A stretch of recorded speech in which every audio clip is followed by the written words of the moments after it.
观众朋友，大家好，欢迎来到天亮10分之政论天下，我是张天亮。今天是2024年4月28号，礼拜天。咱们今天呢聊几个新闻啊，都是跟这个就是各个政府高层的这种权力斗争是有关系的。咱们聊完之后呢，就进入互动的环节。大家有什么高见或者问题呢，都可以贴在留言区然后呢，咱们就可以按照大家的这个留言的，基本上是按照这个顺序吧来回答。本来咱们这个地方是。就是付费会员的问题会优先的回答，但是因为咱们现在没有付费会员了，就是因为咱们这个频道被停止盈利了嘛。最近呢传出了很多的这个政治流言啊，有的极可能是假新闻，但是呢有的就不是空穴来风了。前两天在推特上传出了说江泽民的孙子江志成和他的父亲江绵恒被捕的消息，说是江家呢是中国第一大贪，习近平早就想动手，于是呢就给借着江泽民办葬礼的机会，把江志成就江泽民的孙子从美国诱骗回中国，然后抓捕。这个事儿说的是有时间、有细节、有具体执行的人，甚至还有关押的监狱的地点。但是呢，里边有一个明显的漏洞啊！我觉得现在呢，其实江家已经不再是习近平的重点，反而邓小平的孙子邓卓棣说不定会有些麻烦。然后呢，我们借着这个话题说一下蔡奇啊，大家知道蔡奇都是这个现在几乎大权独揽啊，权倾朝野，掌握着舆论宣传，掌握着意识形态，还掌握着中央警卫局，等于是笔杆子全都抓在手里，枪杆子掌握一半，但却是最有效的那一半，就是所有正国级的官员的这个安全呢都掌握在蔡奇的手里，他想抓谁的话就可以抓谁，包括习近平本人，他的这个保卫工作也是由蔡奇来执行。所以蔡奇呢现在的地位就相当于当年在文革这个临结束之前抓捕江青的这个汪东兴。那么实际上的话，我们知道，就是说一个独裁者他是绝对不敢只信任一个权臣啊，否则就会被这个权臣捏死嘛，就像是赵高刺杀了秦二世一样。所以呢，习近平一定会搞平衡。一些人认为习近平是靠蔡奇和李强相互制衡，我觉得基本上是理解偏了。真正制衡蔡奇的是王小红。那么这个事儿的话，咱们可以从这次布林肯访华的安排上来看出端倪。但是事情不像表面上看起来那么简单，咱们一会儿呢会展开讨论。之后呢，我想说一下俄罗斯国防部的副部长铁穆尔伊万诺夫因为涉嫌受贿100万卢布被捕的这个事情。这个伊万诺夫啊，这个贪污的这个受贿的钱的这个金额的话，可能按照中国的这个贪官级别来说呢，都不好意思说，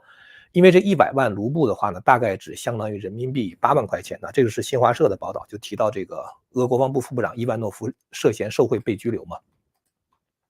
但是呢，这个虽然他贪污不是什么大事儿哈，但是呢，很有可能卷入了俄罗斯高层的权斗。这个伊万诺夫呢是绍伊古的亲信。绍伊古在2023年，就是6月份的时候，当时普里戈金兵变了，就是因为绍伊古这个克扣普里戈金的军饷啊，然后呢，普里戈金无论如何跟这个绍伊古要这个补给呢，绍伊古都不给他，导致普里戈金破口大骂，最后呢发动兵变挺进莫斯科，连普京本人都吓得落荒而逃。虽然在这场权斗中，这个普里戈金失败了，绍伊古取得了胜利，但是呢，就包括普里戈金本人都是被普京给算计了哈。但是呢，普京肯定也恨上了绍伊古，毕竟是由于他的原因造成了普京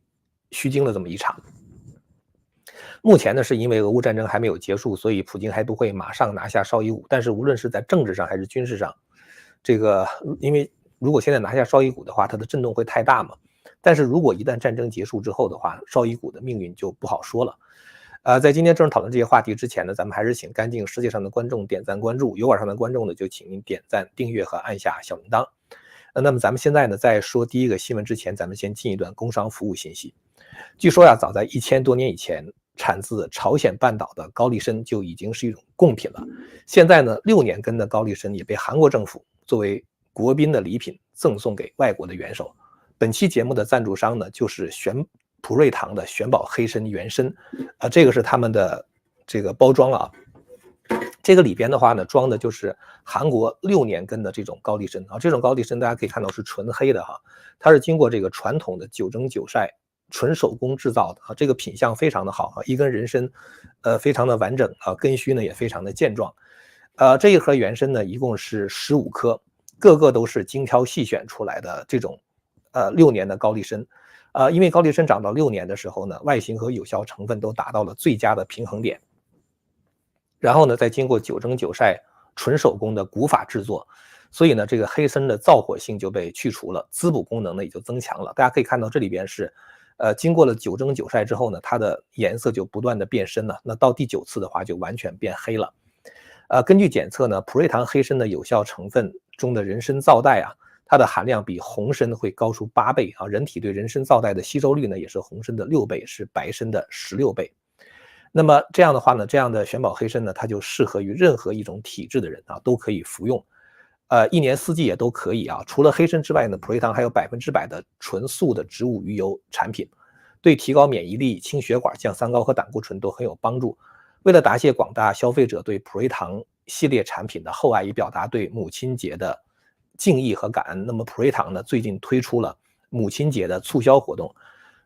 如果你要是购买的这个黑参的金额超过$500呢，就可以获得9蒸9晒纯手工古法制作的玄宝黑参原根，就原参的这个一根呢，这个一根原参。那么有需要的朋友呢，可以点击视频下方的链接啊，然后呢输入我的专属会员码，就可以去看到这个相关的这个优惠啊。我的专属会员码呢是 TL2023，那么您就可以享受全球的免费邮寄了。OK， 好，那么咱们现在呢开始聊第一个新闻啊。前2天呢，在这个推特上传出了江泽民的儿子江志成和他的父亲江绵恒被捕的消息。内容是这样说的哈，说据内部的资料公布呢，江泽民家产在美国的储蓄高达5000亿美元，折合人民币是35000亿啊。这个有点换算的不大这个对啊，就现在因为这个货币又贬值了嘛，现在可能都已经是这个36000亿了将近。那么江泽民的孙子江志成呢，掌管着的财富是非常大的啊，被称为世界上第一富人。为了依法逮捕这个江志恒的这个孙子江绵恒的儿子呢，就采取了诱捕的方法。中央呢是在江泽民死的时候答应给江泽民举行高规格的追悼会，然后呢还让这个江绵恒呢也参加这个追悼会。这样的话呢，就让江志成放心的回国来参加这个活动啊。那么在追悼会之后的第7天，中央下令把江志成逮捕啊，然后呢送入监狱。还说这次行动的总指挥是72岁的现中央军委第1副主席张又侠。说到这儿呢，可能很多人还难辨真伪啊，因为毕竟这个小道消息你也没有办法去核实嘛。但是后面呢就离谱了啊，后面说的是经宋平、锦涛、家宝同意，具体由陈敏尔总策划，由能说会道的江湖高手蔡奇亲自出马。然后呢说这个原天津现在这个原重庆啊，现在天津的一哥陈敏尔应该是若干年后的领路人，这个就有点露馅了哈。这个习近平如果要抓捕江泽民他们家的人的话，是不需要经过胡锦涛同意的。你可以想象一下，习近平能把胡锦涛从20大会场当众架出去啊，他能够走回温家宝最反感的文革路线，他能够把团派团灭。所以习近平要抓江泽民的话，绝对不需要胡锦涛和温家宝的同意。而且呢，陈敏尔20大没有入场啊，说明他的仕途已经止步，也绝不会文中所说的啊若干年后的领路人。虽然我也希望抓捕江泽民家族的这个新闻是真的啊，但是我觉得不会像这个新闻中所讲的那样。我觉得呢，江家现在已经不再是习近平的重点，反而是邓小平的孙子邓卓棣呢，说不定会有些麻烦。星岛日报最近有一条消息哈，说这个邓小平的嫡孙邓卓棣呢是中信财务公司的监事。这个中信财务公司呢是央企中信集团的子公司。这个公开资料显示，邓卓棣今年39岁，他是邓小平的次子邓志芳的儿子，也是邓小平唯一的一个孙子。2013年5月份的时候，邓卓棣曾经一度想这个进入仕途啊，然后呢，他曾经担任广西壮族自治区百色市苹果县的副县长和县委副书记，兼任了新安镇党委书记啊。因为当年邓小平在百色搞这个暴动嘛，所以邓卓棣呢等于回到他爷爷当年革命的地方，但是呢，他只在这个地方干了3年。2016年的时候呢，就淡出了政坛。其实这个原因很简单嘛，就是邓卓棣发现他在政治上已经不可能有什么升迁的很多的机会了。因为呢，如果邓卓棣要升迁，一定得得到习近平的同意，而习家和邓家之间的矛盾呢，现在已经相当的深。这个中信集团哈，这一次就是邓小平的儿子邓卓棣就是任职的这个中信集团，它的前身是中国国际信托投资公司，是邓小平批准荣毅仁创办的。所以其实呢，再加上后来这个王震的家族的介入，所以中信集团呢变成邓小平和王震家族的私人领地啊，就是从这个里边赚了很多很多的钱。那么现在呢，这个习近平呢派出巡视组啊去巡视这个中信集团。那邓小平的孙子邓肇地呢，刚好在中信集团里边当财务公司的监事，而且呢，在这个青岛日报刚刚爆料这个事儿之后的话，就出现了这个巡视组进驻中信集团的消息，所以这些事情都连到一块儿哈。有人可能会觉得说，习近平去巡视中信集团只是一个例行公事哈，不会是专门针对邓小平的孙子。但这个事儿的话呢，背后不太好讲啊，就是因为邓小平和习近平家族有3代的恩怨。其实呢，这个早在这个习近平刚刚上台之后啊，大家可能就会注意到一个现象，习近平是要把红2代和红3代从他的政府中、从军中清洗出去的。因为如果习近平认为自己是红2代根红苗正的话，那么其他别的人也同样根红苗正。如果他有资格去做党魁的话，那么其他别人也有资格做党魁。他是绝对不可能让其他别的有可能这个就是跟他竞争的这些红2代、红3代处在一个跟他竞争有利的位置啊，或者比较靠近他。所以你会看到王岐山也好啊，刘源也好啊，包括这个毛新宇啊，包括陈云的儿子陈元呐等等，邓小平的女儿邓楠呐等等，他们连政协委员都没进去。包括李鹏的女儿李小林啊，然后呢，像这个朱镕基的女儿朱燕来，江泽民的堂妹江泽惠等等，都不在这个政协委员的名单里。甚至在2019年7月份的时候，邓小平的外孙女婿安邦保险集团的董事长兼总经理吴晓辉还被判刑。然后呢，这个2023年9月份的时候，掌控残联30多年的邓小平的长子邓朴方，他的名誉主席的位置被习近平的亲信杨晓渡给取代了。习邓两家的恩怨呢，已经超过3代。这个其中呢，有几个就是他们互相之间竞争的哈，一个就是关于深圳改革开放到底是谁推动的啊？谁到底才是真正的这个深圳改革开放之父？当然，在我们这个中国大陆的宣传，长期看这个宣传的话，都知道是邓小平，对吧？包括这个什么当时唱那个春天的故事那个歌也说邓小平在什么中国的南海边画了一个圈嘛，指的就是把深圳建设为特区。但是等到习近平上台之后，中宣部呢就把这个叙事就给改变了。他们说习仲勋当时的广东省委书记才是深圳的改革开放之父啊，包括就是后来还特别就是就着这个问题做了很多的宣传工作。这种拍马屁的东西哈，连习近平本人可能都不会相信啊。但是呢，这里边就体现出习仲勋和邓小平到底谁是改革开放之父啊，这个中间的争执。这是这个他们之间关于这个中共2代领导人哈，就是像邓小平这样的到底是不是有大家想象中的那样啊，说这个改革开放的总设计师啊，那现在习仲勋一插进来的话，等于是就削弱了邓小平这样的光环嘛。那么再有一个的话呢，就是邓小平从这个1981年扳倒华国锋之后呢，这个他其实也让这个习家啊，包括习仲勋和习近平呢，就是遭受了一些政治上的挫折。当时这个华国锋迫使叶剑英让权之后呢，军委秘书长耿飚啊，这个也被迫就是他的待遇呢就降低了，而习近平那个时候是耿飚的秘书，所以后来呢，这个习近平只好脱下军装，然后离开京城。而这个当时中央书记处的习仲勋呢也离开了，就基本来说就退居2线了。所以当时邓小平在这个清洗这个军中其他别的势力的时候，等于是波及到了习近平啊，同时的话让习仲勋呢也这个慢慢淡出了政坛。那么这就是属于第1代的恩怨。那么第2代恩怨的话，就是习近平跟邓朴方啊，第1代是邓小平跟习仲勋哈，第2代的话就是邓朴方和习近平，他们的关系这种紧张的程度啊，已经是公开化了。邓朴方在残联第7次全代会闭幕式中反复讲了2点问题啊。他第一点问题就讲的说，邓小平说我们还处在社会主义的初级阶段，我们需要几代人、10几代人甚至几十代人的坚持不懈的努力，绝不能掉以轻心啊。意思就是说，中国现在的话呢，这个还是处在一个不要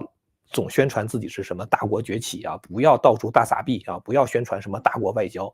我们还处在社会主义的初级阶段，因为邓小平说了嘛，要几代人是10几代人，那我们现在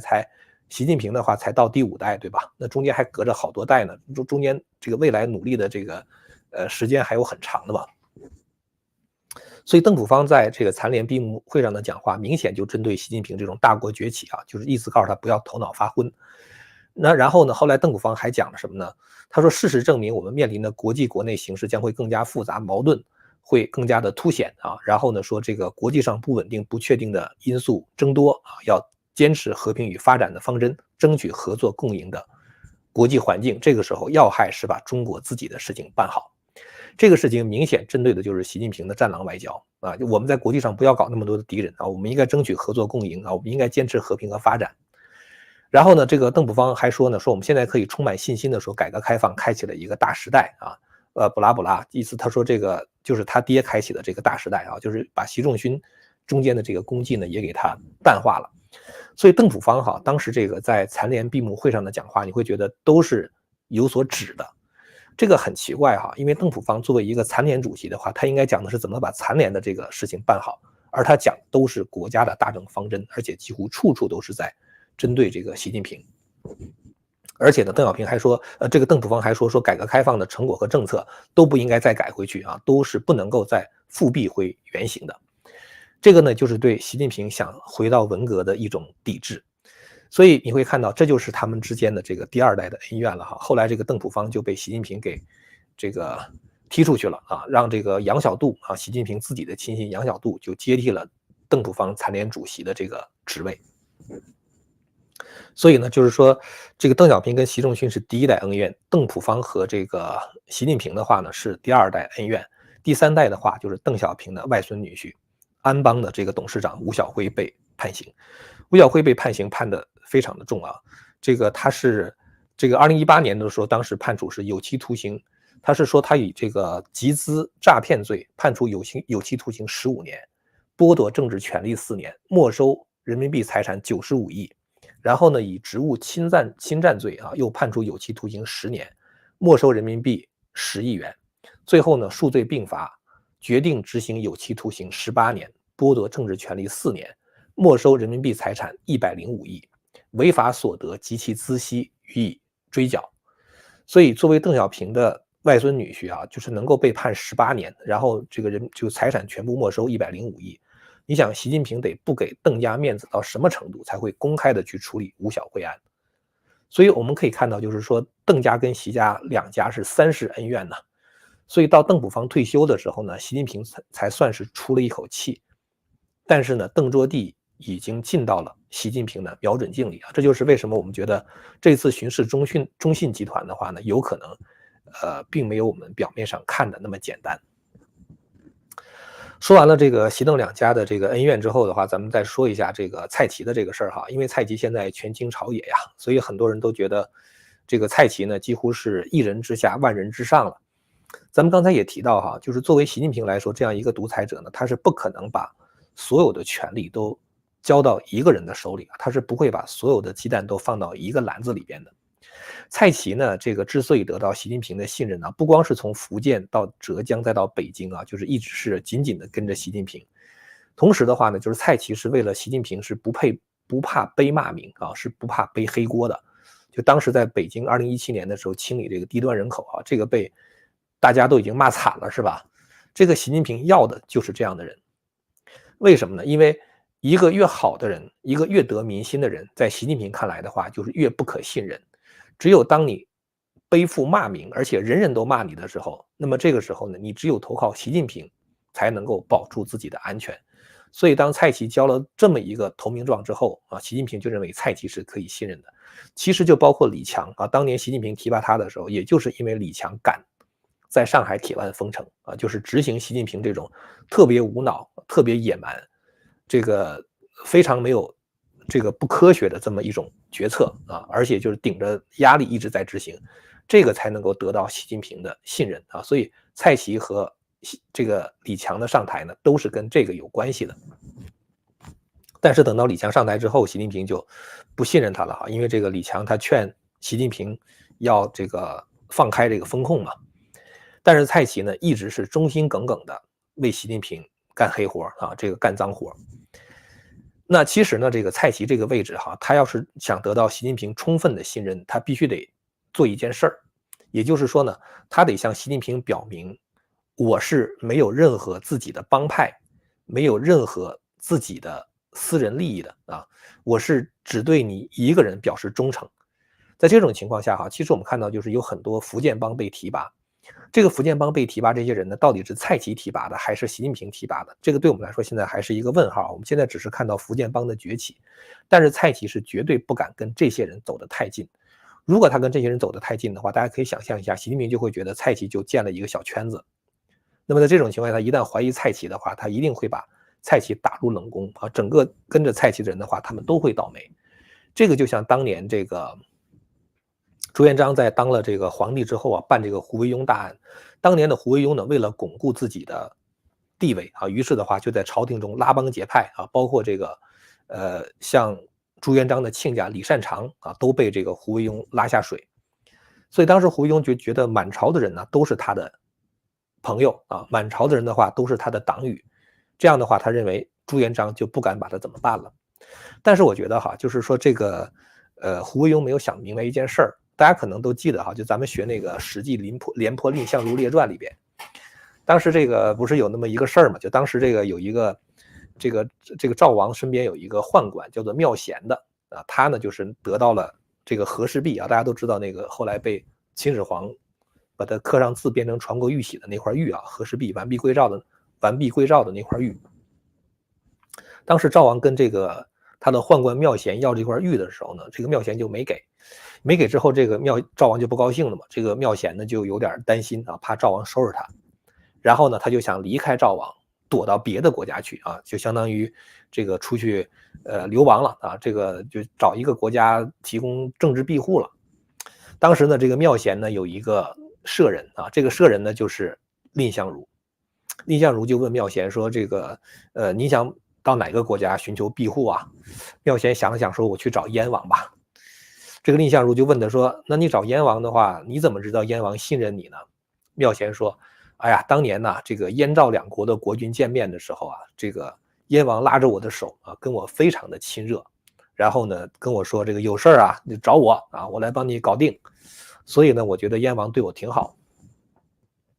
蔺相如就跟妙贤讲，他说：“燕王哪是跟您好啊？燕王跟的是赵王的宠臣好啊。当时之所以要跟您搞关系，是因为赵国强而燕国弱，他有求于赵国。那么这个时候呢，也就是他有求于赵王，那通过你的话，可以跟赵王搞好关系嘛。而你现在得罪了赵王，对吧？如果你要跑到燕国去的话，燕王是害怕赵王的，燕王一定会把你绑起来，把你送回到赵国啊，在赵王这儿买一个好。”妙贤说：“那怎么办？”哎，蔺相如说：“这也不是什么大事嘛，不就是一块玉嘛？你把这个玉拿出来啊，献给赵王，然后呢，这个向赵王诚恳的道歉啊，请罪，这事儿就过去了。”妙贤就听了蔺相如的话啊，这个事果然也就像蔺相如预测的那样就过去了。所以这事儿很简单啊，就是说很多人跟着这个蔡奇啊，他们其实跟的不是蔡奇，是因为蔡奇得宠，所以他们才跟着蔡奇。而蔡奇一旦失宠的话，这些人一下子就会树倒猢狲散。习近平当他有这样的把握的时候，他才敢重用蔡奇啊！就像当时这个在明朝的时候，朱元璋当他去开始办这个胡惟庸大案的时候，所有胡惟庸的那些人啊，要不然就是跟胡惟庸划清界限啊，要不然的话就是卷入这个大案中被朱元璋干掉啊！所以其实这个事情就是这么明显啊，这个事情就是这么现实就是这么残酷啊！所以你看当时就是说像这个崇祯皇帝办魏忠贤的时候不也一样吗？魏忠贤那是9000岁是吧？全国都有他的生祠啊，所有人都给魏忠贤建庙啊，然后这个给魏忠贤送钱啊，感觉好像他们都对魏忠贤非常的忠心，但他们其实忠于的不是魏忠贤，他们忠于的是魏忠贤当时这个宠臣的地位。包括郭伯雄、徐才厚都是一样，什么军中一半人是他们家提拔的，如果他们一旦失宠的话，那些人都会跟他们划清界限啊，所以这事儿其实很简单。那么蔡奇的话呢，他只要能够向习近平表明这一点啊，就是我没有自己的这个政治圈子啊，我没有自己的政治基础啊，我的一切都是皇上给的啊，这个您说什么就是什么啊，我专门为您干脏活啊。他只要能够表达出这样的一种忠心呢，习近平对他来说的话就会有这种信任，这是第一点啊。但是呢，习近平不会只信任他一个人。那么这个时候，习近平也是要找到制衡的啊。我觉得这个王小洪啊，可能就是习近平找到的一个去制衡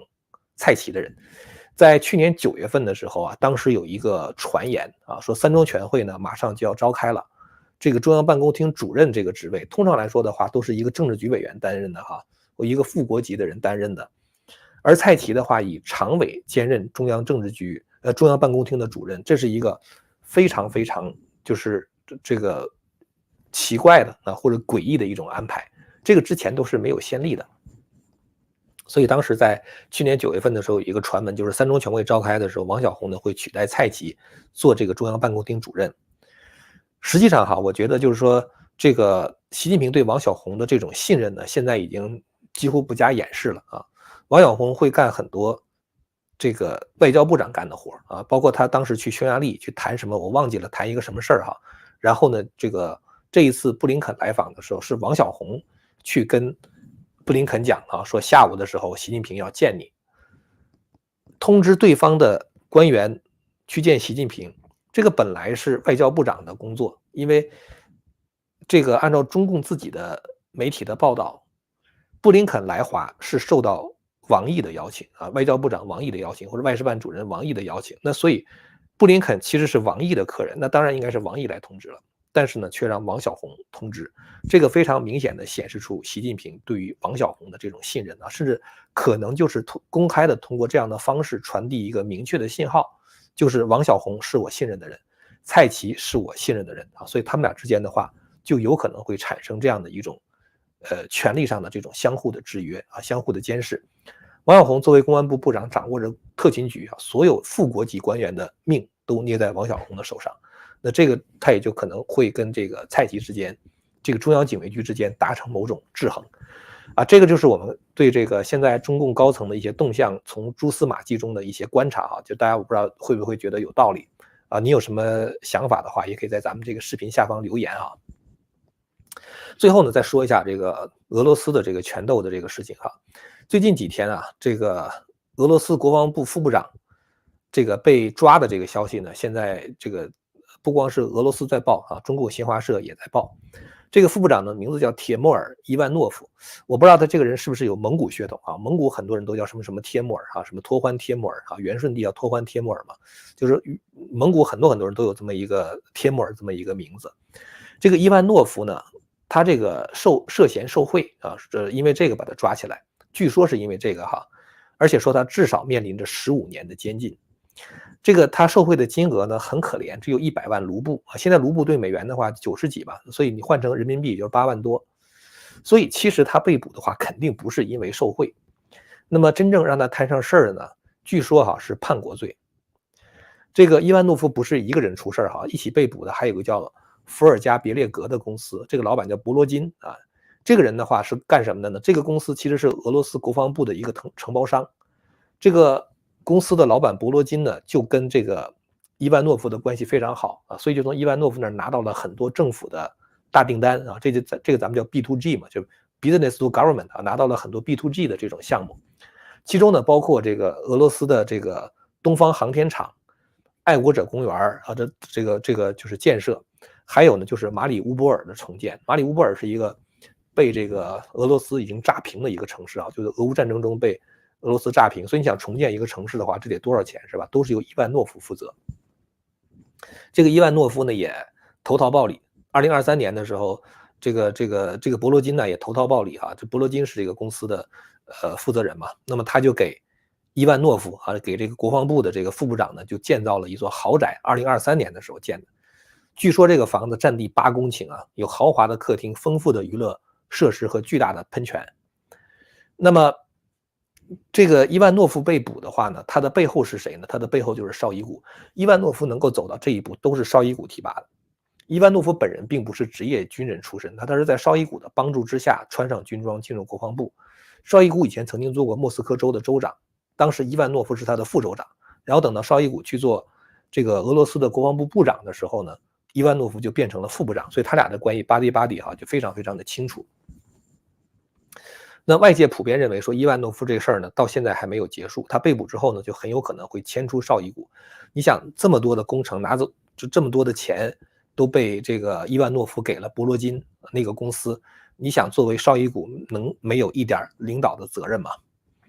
当然，绍伊古现在还在帮着普京在打乌克兰，是吧？所以呢，就是说，如果抓捕绍伊古的话，对于军心也好啊，对于这个国际形象也好啊，就是这个打击都太大啊，对于普京来说也是个很难看的事儿。所以普京呢，这个现在还不会拿下绍伊古。普京以前跟绍伊古的关系非常好，大家知道那个，大家还记得那普里戈金哈，瓦格纳的那个头哈，那普里戈金，普里戈金其实跟普京关系也很好啊，他是普京的厨子嘛，然后这个帮着普京弄了很多的钱呢，在叙利亚，在非洲，当时这个瓦格纳雇佣军帮着普京这个搜刮了很多的钱。在这种情况下哈，这普里戈金跟普京关系这么好，但是还没有绍伊古跟普京的关系好。当他们两个吵架的时候，普京明显的站在了绍伊古这一边，所以就有一点这个绍伊古跟普里戈金争宠的感觉。然后当时普里戈金不是痛骂绍伊古啊，这个给他的这个后勤保障不行啊，炮弹不足等等等等。最后的话呢，这个普里戈金一怒之下，这个兵进莫斯科，最后呢，这个被普京给算计了啊，最后还是机毁人亡。但是这个事儿哈，我觉得对普京一定也是一个心里边的阴影啊，这个面积肯定很大啊，阴影面积肯定很大，因为当时这个普里戈金去兵进莫斯科的时候，把这个普京啊都给吓得就离开莫斯科了啊，都给吓跑了，很丢脸啊。所以呢，后来这个让普里戈金这个坠机身亡啊，这肯定都是普京安排啊，挽回面子的一个报复之举。但是呢，这个由于普里戈金毕竟是因为绍伊古啊才出现了这么一个兵谏的这么一个事儿啊，所以说普京的话肯定也会觉得绍伊古为了干掉普里戈金，不惜把普京自己啊置于危险当中啊，所以这个也可能会在绍伊古和普京之间制造裂痕。那所以后来在这个事儿发生之后，这个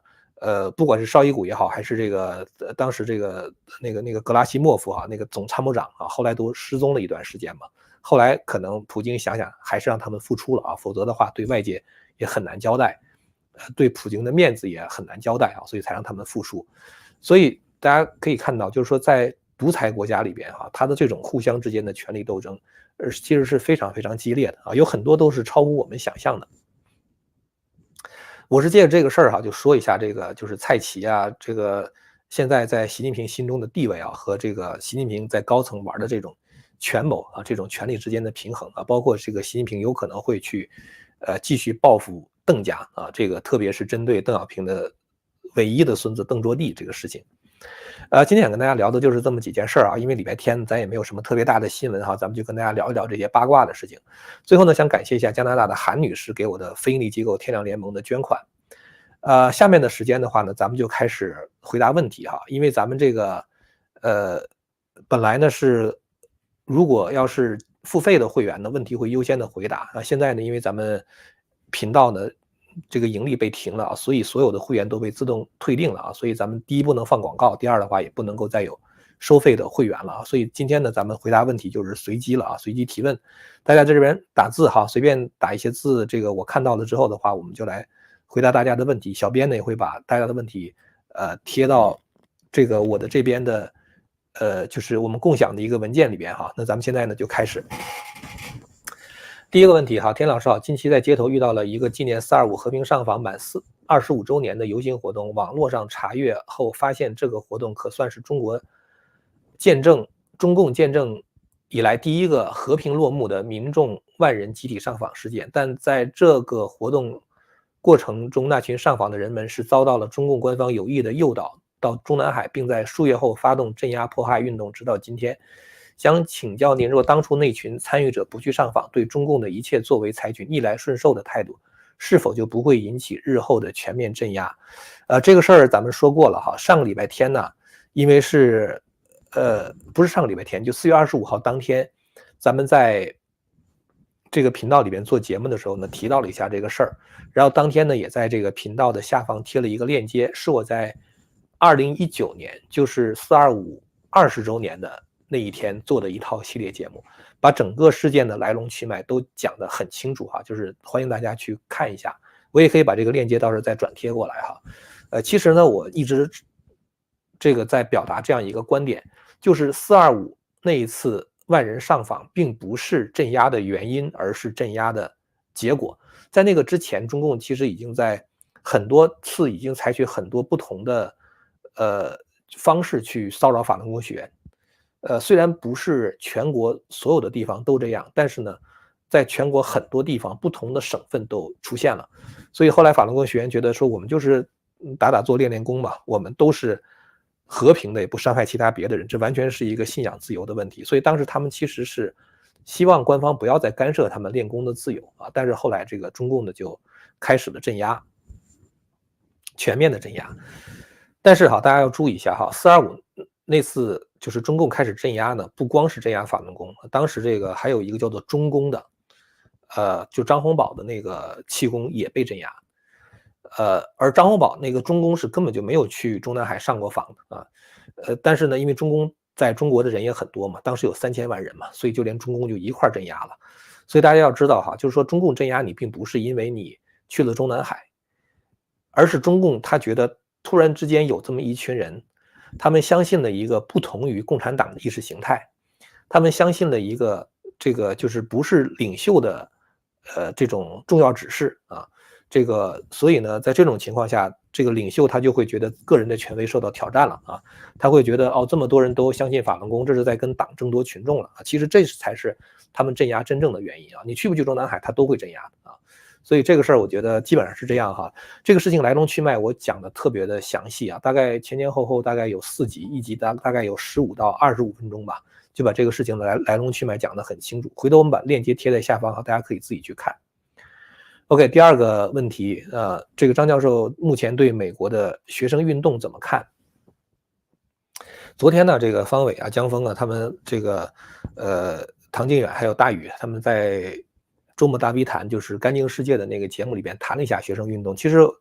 我是昨天有事儿就没有去成就是没有来得及加入他们。美国的学生运动呢，现在我们看到的其实就是60年代美国学生运动的翻版。美国的学生运动大家知道，在这个上个世纪60年代的是由于越战的爆发，然后呢就有很多人他们以反战的名义开始了一些这个学生的街头运动，跟现在以就是巴以的冲突作为借口然后呢说这个声援巴勒斯坦，反对以色列，这个跟当年越战呢是非常像的。当时在美国60年代搞学生运动的时候呢，不只是在美国，全球都是这样包括在法国有一个红8月嘛，应该我没记错的话，应该是1968年，不是红8月，红5月，红8月是中国文革时候那红8月法国应该有一个红5月。这些学生运动呢，都得到了当时的这个一些所谓的这个大学教授或者是社会上比较有声望的思想家的这个指导和当时他们的这些理论的支持。在美国的话呢，有一个非常有名的人呢，就是算是这个20世纪比较有名的这个西方的我们叫的哲学家吧，我们就用西方人这种说法吧，其实就是一个文化马克思主义者，叫马尔库塞。这个人是从德国跑到美国的他是法兰克福学派的一个非常重要的代表人物。这个马尔库塞呢，他这个有多有名在西方呢把他们称就是有一个词叫做3M。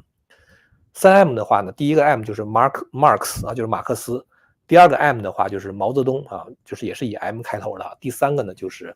马尔库塞所以马尔库塞是跟毛泽东和这个马克思并列的这么一个左翼的这个就是搞这种意识形态研究的吧。这个马尔库塞呢，就是哥大的教授当时这个法国是萨特也是就是引领法国学生运动的一个非常有名的，相当于他们精神领袖一样。那这些人呢，他们其实都是文化马克思主义者。所谓文化马克思主义呢，就是不是通过暴力革命的方式，而是通过这个法兰克福学派是通过艺术的方式去渐进的把社会变成社会主义或者甚至可能变成共产主义。这个是法兰克福学派他们的主张。当时除了马尔库塞之外，还有像阿多诺像本雅明就是有很多就是这种从艺术的领域，从文化的领域，要把美国或者其他别的自由社会扭转成为这个社会主义这样的一种集权社会共产主义集权社会。除了这个呢，英国还有一批人这批人的话，他们成立了一个叫做废编社这么一个组织。他们是在马克思去世之后的第2年马克思是1883年死的嘛，1884年他们成立了一个废编社。我们中国人知道那个英国那个我们叫大文豪萧伯纳，他就是当时废编社的创始人之一。这个废编社呢，他是想通过一种渐进的方式这个逐渐的把这个社会变成共产主义。废编社呢，它的这个标志就是一个披着羊皮的狼，他们毫不掩饰自己我们就是狼，但是呢，我们得披上羊皮。而且他不主张一个人加入废编社之后就一直在废编社里面待着，他们希望这个人加入废编社之后呢，就是一旦就是已经相当于在这里边进修成熟了之后，赶快离开废编社，干嘛呢？进入政界去当高官。大家知道那个就是英国在2战结束的时候，大家知道丘吉尔之后，后来那个上台的那个是艾德里嘛。英国工党其实就是被废编社控制的一个政党，这工党的话，在英国是属于左翼政党嘛。所以这个呢，就是英国的废编社就主张让他们的人从政然后呢，这个慢慢的把这个社会改变过来。还有一批人呢，就是意大利共产党人葛兰西，他是在这个上个世纪30年代的时候，写过一本书大概的意思就是提倡叫做体制内的长征。他说我们呢不能够指望说无产阶级真的有马克思的所说的那种觉悟他们会起来革命，然后推翻这个资产阶级，不会这样。他说实际上这些无产阶级呢，他们是在这个随着社会的发展呢，资本主义在不断的就是经济要繁荣嘛，有很多在发展中出现的问题，他们真的是发展中的问题他们会发现就是说我们不能够对工人剥削的太厉害，怎么办呢？就是我们就要对工人好一点给他们缩短工作时间然后呢增加这个福利然后呢给他们加一些工资，慢慢的话呢，这些工人会觉得跟资本家的合作非常好。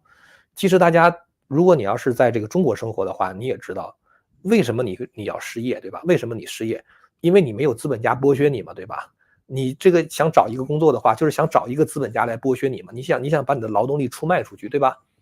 所以呢，就是实际上就是我们对于这个马克思主义的这种在中国大陆的教育就是这个相关的这种什么政治经济学都是错的。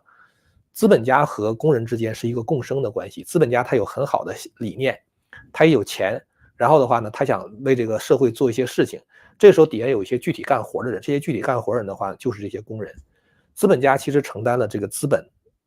这是很大一块就是这个代价，承担了风险，然后他自己创业的话，那真的是非常累脑子。大陆的人你自己想一想，哪怕你办一个餐馆的话，你都得多累脑子，对吧？所以其实呢，如果你要是给别人打工的话，朝九晚五，你干完活之后回家休假了，那个创业的人的话，他是没办法停下来的，他一天到晚都在想这些事儿，很累的。而且呢，这个创业还有风险，所以呢，这个资本家跟工人之间的话呢，其实是一种共生的关系大家互相之间，我为你创造就业机会，然后呢，你帮助我把这个事情办了但是这个其实是一个很正常的一个社会关系。那么所以呢，这个葛兰西呢，他也看到了这一点，就是工人们他们如果要是这么生活下去的话，他们永远都不会想起来改变这个制度的因为那个制度很正常很和谐嘛。所以葛兰西就说呢，说如果我们真的想改变这个社会的话，我们就不能够依靠这些主流社会的人，经常上教堂的人，我们得找什么人呢？他当时就说我们要找少数族裔就是有色人种，因为他们属于被边缘化的那个群体嘛，然后找妓女，找小偷找这个社会上的无赖那些无业的人员，让他们来作为我们体制内长征的主力。大家可以看到现在在美国的话，其实就是在干这种事儿，美国的左派现在就在干这些事儿嘛，把那些边缘化的群体，什么 transgender 什么各种类似于这样的都把它拿到这个拉到这个就是变成他们能够利用的工具就是为他们壮声势投选票干嘛。所以呢，这个就是我们看到现在就是在美国发生的事跟上个世纪60年代发生的事情是非常非常相像的，就是当时那个事情的重演。当时是反战运动，反的是越战，那现在也是反战反的是哈以战争。当时是那些这个就是社会边缘人这个什么嬉皮士、同性恋什么这个各种各样的这些边缘人士他们这个出来。现在的话其实也是一样，然后当时动员学生，现在也动员学生，当时在后边出力的是那些这个大学教授，那现在的话也是大学教授。但当时这个反战运动在70年代初的时候就发生了，就是进入低潮。什么呢？原因呢？一个就是美国从越战中抽身出来了，这个当时是这些学生们没有想到的。这些学生他们觉得哇，他说他认为美国人永远不会改变他们的政策啊，这个结果没有发现，后来没想到这个美国真的从越南撤兵了，那他们的这个抗争一下子就失去了对象了，对吧？本来他们是支持越南要求美国赶紧撤兵的。第二个原因的话呢，就是他们发现就是越南共产党远远不是他们想象中的那么理想化的一个政党。他们当时是把越南共产党完全是理想化了，结果后来发现这个越共一旦占领了南越之后啊，200万越南人怒海求生啊，就变成了国际难民，从越南跑掉了。所以当时这个那些左派们，包括那些学生们，他们一下就有点傻眼，就是等于他们被现实狠狠地打了脸嘛。所以这个学生们他也就回到了校园。但是当时那些支持学生运动的人，他们觉得说 OK， 现在街头运动已经平息了，所以我们得转换赛道了。去哪儿呢？他们就选择了3个领域啊，一个是教育，一个是媒体，一个是艺术。他们觉得我们去这几个地方的话，我们还是能够继续推进我们的议程。那么当时就是有很多的学生呢，后来就进入美国的大学作为教授。当时参与学生运动的有一个叫气象员啊，就是叫做 Weatherman。Weatherman 其实是一个恐怖组织。他们当时在美国就是制造社会混乱嘛，他们就搞爆炸。当然他们炸了联邦调查局，炸了纽约市的警察局，还在国会山也安了这个炸弹。结果后来呢，这个 Weatherman 这个激进的学生组织，当时有很多激进学生组织，包括 SDS 啊，包括 Weatherman。当时这个 Weatherman 呢，就是搞爆炸的那个，就是这些人他们等于变成恐怖组织了嘛，所以警察就抓捕他们。当时这个 Weatherman 的一个负责人叫做 Bill Ayers 啊，这人就跑掉了。跑掉了之后，后来呢，这个美国人呢，这个后来还是把他抓住了。抓住之后的话，起诉他。但是因为当时起诉他的时候有一个环节出了问题，就是当时起诉他的那个证据呢，好像不是通过合法的方式获得的，所以就因为这一点，最后呢，这个法官就放过了这个比尔艾尔斯。放过之后，这个比尔艾尔斯去哪儿了呢？这个比尔艾尔斯他应该叫 William Ayers 哈，就美国人就是简称叫 Bill。他呢后来就跑到芝加哥大学当教授了。这个人哈，当年学生运动的这个搞恐怖活动、这个爆炸的这么一个人，进到芝加哥大学当了终身教授，后来呢变成了奥巴马的精神导师。奥巴马后来在这个2006年竞选参议员的时候，他就完全是一个 junior senator 嘛，他当时的竞选参议员的时候，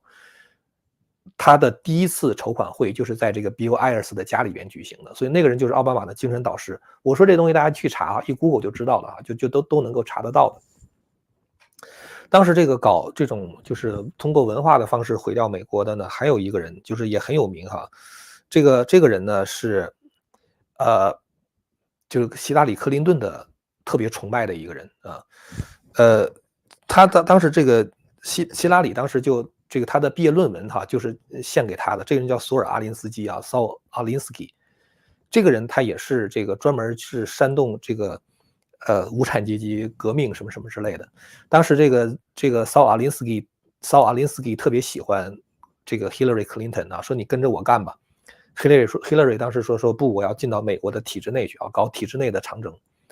Hillary Clinton 当时那个毕业论文扉页上就写的就是献给 Saul Alinsky 啊，就是献给这个阿林斯基。那个阿林斯基是一个就是为了达到目的不择手段的一个人，他会想出那种很多非常阴的那种招的那种人。我不讲，我这讲这东西讲太长了哈。反正总而言之就是说，当时有这么一批人啊，他们进到美国的体制内搞这种体制内的长征啊，就是从美国的体制里边啊，从美国的这个 social fabric 啊，就是整个这个社会的结构，他要把这个美国的这个社会给它颠覆掉啊，是这么一个关系啊。所以现在我们看到的这些事情，其实都是当年那个60年代干的那些事儿的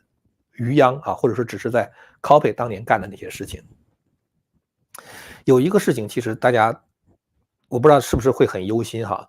就是美国现在的这些老年人呢，哪怕是像非常就是在我们看来非常左的人，当然这非常左的话是跟传统的民主党人相比非常左哈，就是像 Nancy Pelosi 这样的人，他们和现在的那个左派，就是像那个伊尤罕奥马哈，就是那个来自那个索马里的那个穆斯林那个议员，然后呢像那个Tlaib 啊，就反正有那么一批人吧，这批人包括那个 AOC 哈 ，AOC 这2天又跑到哥大去了，就鼓励他们去了。这些人哈，其实他们都认为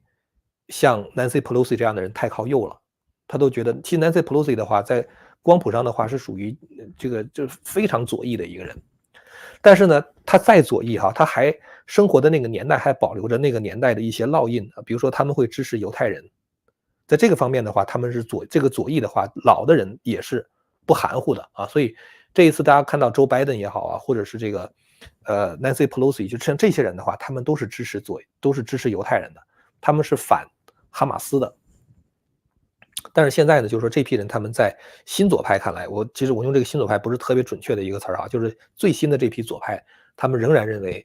这个老一代人太右了。所以呢，就是我觉得哈，就是如果我们不把美国的教育搞好，我们下一代如果都交到这种左翼的教授的手里边，像现在的 Harvard， 像 Yale， 大家知道好像这个Columbia University 哈，这些地方，其实呢，他们正在培养出下一代的左翼分子。而下一代左翼分，当他们一旦成长起来之后，当现在的这个老的这种左派，像 Nancy Pelosi 这样的，一旦离世的话，那么这批人的话，他们就会掌握左派的话语权啊。所以这其实就是一个时间的问题。这个事儿时间持续的越久，我们越不能早的拿回教育啊，拿回这个对下一代的这种传统价值的这种教育的话呢，其实美国就会变得越来越左啊，就会变得越来越危险啊。其实美国现在真的是已经是非常危险了。你现在看到这种学生运动的话，已经去支持哈马斯了，是吧？就已经到这种程度，它确实是，就是这个现状已经是很可怕了。所以就是说，这个教育这一块哈，当年那个在 Columbia University 啊，就是咱们说哥大，就是最开始就这一次学生运动就从哥大起来的嘛。哥大当年在60年代的时候，就是当时学生运动的时候，马尔库塞也是哥大的教授啊，他就是支持这个学生运动的嘛，就是他是精神导师嘛。再往前到上个世纪30年代的时候，哥大有一个教授叫做张都威啊，就是杜威。这个杜威是胡适的老师啊，这个杜威呢，他就是通过教育，就所谓的进步主义教育。杜威曾经是 SDS 的SDS 就有点像废编社哈，就是但是美国这叫做 Student Democracy Society， 叫 SDS， 他曾经是 SDS 的，他不是废编社，他是英国工人联盟的一个姐妹组织啊，就是跟那个英国工人联盟，都是属于左派的那种社会主义分子。这个杜威曾经做过 SDS 的，如果没记错的话，就是类似于董事长或者是主任之类的那么一个职位。他呢就是活了90多岁啊，他就是一个颠覆了美国传统教育的一个人。杜威呢，他就是主张这种道德相对主义啊，就是没有什么对和错啊，每个人有每个人的这个道德判断，就类似于这样。就是杜威的话，在这个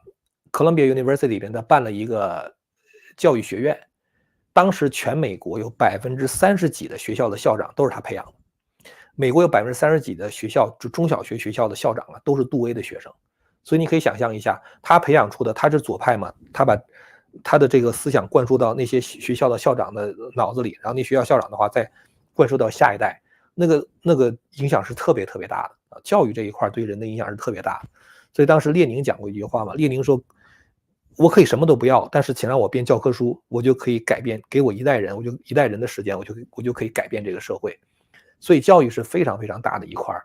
我在飞天大学哈，就是我和我的一些朋友们就一块儿，当然也不完全是我们了，就是我们就是我们就是有一个 mastermind 吧，我们都觉得说我们应该去这个办这样一个大学，然后我们就在一块儿办。飞天大学就是我现在这个执教的这个飞天大学哈，是2011年的时候成立的。当时我们成立的时候，飞天大学就是要这个除了培养学生的学术能力之外的话，就是培养学生的这个对传统价值的这种认知，包括我上的课，中国历史课也好，我的课里边其实都贯穿着这种就是对传统文化的这种理解啊。所以呢，这个我们要做这件事的，其实也是想为扭转美国的教育啊，为美国的这个下一代做一点事情。当然做这个事情非常难了，我们这个在做这个事的时候，一个很大很大的问题就是我们资金不足，所以我们这些教授呢，基本来说都是属于办义工形式的那种就是去做这些事儿吧。然后呢，就是说因为这样的，因为资金很紧张，所以说你要从外边要是真的是招一些人的话，也不容易啊。所以说我们现在就是要培养我们自己的人才。这个我在这个大学里边开了一个特别的项目，就是奖学金项目啊，就是想把我们自己的一些人呢，就是培养出来啊，然后拿到相关的学位，然后把这个大学把它办得更好一些。如果大家对这个教育真的很感兴趣的话，在我们视频下方有一个链接哈，就是这个我成立了一个非盈利机构叫天亮联盟嘛，就是希望能够为这个教育，就是筹一些款啊，就做一些事情。如果你要是支持的话，我们也非常的感谢哈，就跟大家说一下这个事情。OK，好，那么咱们现在呢就来说下一个问题哈。你好，张教授，有个逃到美国的 YouTube 主，名字叫7788的女博主，跟你一样专门发批评中共的影片。最近她说她被中国国安局盯上，要求她删除影片，结果她拒绝了。后面国安局要求她至少删除其中一个视频，名叫“习近平行不行”预测视频。因为她家人都逃到美国了，所以中共就找她的亲戚威胁她，想问一下张教授对这件事的看法。我没有注意这个事儿哈，我还是第一次从你这儿听说这个事儿。后面问张教授，你有被威胁删过视频吗？张教授有空也可以跟这位主播联络。其实倒没有什么人威胁我删视频，因为他们知道威胁我是没有用的。这个中共在海外啊，就是说大家知道这个海外民运呢，就是经常会有一些这个人呢，他们自己互相内部，他们也在讲说谁谁谁是特务，谁谁谁被中共收买了。这个中共经常会干这种事儿嘛，什么掺沙子，什么丢石头，什么拉进来，什么拉出来打进去，什么之类的，经常干这种事儿。中共对我们其实不干这种事儿，我不能说完全不干哈，至少它没有发生在我身上，因为中共知道我们这种人的话，他是拿我们一点办法都没有的。当年我们在国内的时候，就是可以不顾安危的去请愿啊，然后呢，在国内就公开的就在这个很大的范围之内吧，就去讲这个中共的那些谎言。大家如果要有兴趣的话，可以到我的那个天亮联盟的那个天亮联盟的那个网页上哈，就是我曾经写过一本书，这本书的话呢是这个我和我太太的亲身的故事。这个故事呢，其实也是相当的真实哈，这就是我这个天亮联盟的这个网页哈，这个地方有捐款，这个捐款的话，大家可以就是说，就是如果要是愿意支持的话，可以捐款哈。其实您捐款也好，购物也好，对我来说是一样的，因为这上面每一分钱，包括我们卖产品的钱，都是会去支持飞天大学的。这个里边有我写的一本书叫《出尘》啊，《出尘》是我在2002年的时候写的，有兴趣的朋友可以看一下，就是这基本上来说里边90%到95%的都是内容全都是真实的啊，是我们当时真实的经历。讲了讲，虽然是一个爱情故事吧，确实是我和我太太自己的这个真实的事情，但是里边讲了很多我对文化的这种反思，包括对这个信仰的求索啊，就这里边都有啊，所以大家可以看一看。就当时我在国内的时候，就那个时候做一些揭露中共的事很危险，但是一直在做啊，所以中共知道像我们这样的人，他拿我们一点办法都没有啊，所以说他也就不来找我，他可能会找一些什么。就七七八八的，他可能会想办法，就是找你的亲戚什么之类的。但是我父母什么之类的都出来了，所以他们在我就是也很难再通过其他别的亲戚去给我施加什么压力。我也尽量少跟他们联系，因为跟他们联系的话会给他们带来麻烦的，所以说我尽量少跟他们联系。特别是我在做了这个油管之后，就变成了一个公众人物嘛，所以我尽量少跟过去的那些亲戚朋友联系啊，就是我也不想给他们找麻烦。但他们确实也没有找过我，就是从来都没有说，哎呀，我们收买你或者干嘛，这他们知道一点用都没有啊，所以他们这个根本就不会来找我做这种事儿的。OK，下面一位朋友问，老师您好，想请教一下，中国古代是否每次改朝换代都有造成大规模技术流失的事情，还是这种现象仅出现在蒙古灭南宋、明烛元朝、清灭明朝这几次？其实这个像改朝换代这种大规模技术流失啊，中国其实每一次改朝换代的时候都会出现这种，就是其实在这个明朝以前哈，都会出现这种就是大规模的书籍的丢失，就是一个王朝被灭亡了，因为大家可以看到中国每一个王朝灭亡的时候，几乎都伴随着就是火烧原来的宫殿。包括大家知道项羽进咸阳之后，不是放了一把火烧了阿房宫嘛，对吧？包括这个什么长安呐、洛阳啊，那都不知道烧毁多少遍了，包括这个开封也是一样，烧毁很多很多遍了。这种焚毁呢，它就会造成大量的书籍的丢失，差不多会丢掉90%左右。所以一般来说，一个王朝在重新这个建立之后的话，它都会就是向民间征集图书啊，就像汉初的时候从民间征集图书啊，每个朝代就是这个一旦安定下来之后的话，都会做这样的工作，就是征集图书。所以就是说，不光是大规模的技术流失啊，很多的古籍都会流失。到了这个宋代的时候呢，这个当时应该是宋真宗吧，他就干了一件事情，就是做了一个事儿，就是修书嘛。当时修太平御览，就是把很多能够找到的书都给搜集起来啊，这个放到太平御览里边。后来呢，在这个明代的时候啊，也是修了这个永乐大典，清代的时候修的四库全书啊，就是希望能够把这样的书啊，能够把它给保留下来啊。我觉得是这样一个关系。至于说记住的话，其实那个记住的东西留在书里边，它也是会留下来的啊。就像我们现在看到，这个北宋沈括的那个《梦溪笔谈》啊，包括像明朝的那个《天工开物》，对吧？它里边都是留了很多很多的技术的书在里边。这个倒也没有，这个就是这个放在这种书里边的话，它这个特别是到了宋代之后，有了印刷术之后呢，这个技术流失的现象就会比较少。当然，您要说这个民间那种单传的那种，比如说像是那种就是师傅传徒弟，而且要选徒弟传的那种，这个可能确实是有很多的，这样的这个奇人呐、这个奇术啊，这种东西，丢失了哈，我觉得这个是很有可能的。但是因为丢失了嘛，咱也都不知道他曾经有过，所以这个事情应该是很多的哈。这个跟这个有没有战争也没有太大的关系。很多时候，一个掌握了绝活的人，他如果收不到一个好徒弟的话，他这个绝活是不传啊，不传的话，可能就这个就没有了。这种事情肯定历史上发生过很多很多次了。其实咱聊了1个多钟头了哈，咱今天就聊到这儿吧，好吧？那非常感谢大家的收看啊，也是欢迎大家去我们的会员网看一看哈，这是我们的会员网，里边有很多这个我们的免费的节目可以给大家看的。然后呢，这个因为我们现在 YouTube 没有盈利功能了，所以就是会员网就是欢迎大家订阅啊，就是也对我们是一种支持。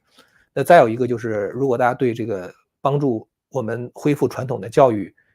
感兴趣的话呢，不管是购买我们的产品还是捐款啊，这些钱都会回到天亮联盟去做这个就是教育工作啊，去做一些包括做一些文化产品。好了，那么咱们今天聊到这儿了啊，非常感谢您的收看。我想感谢一下这个有一位加拿大的韩女士啊，给我的这个非营利机构天亮联盟的捐款呢。好了，那么咱们今天就聊到这儿了，感谢您的收看，咱们下次节目再见。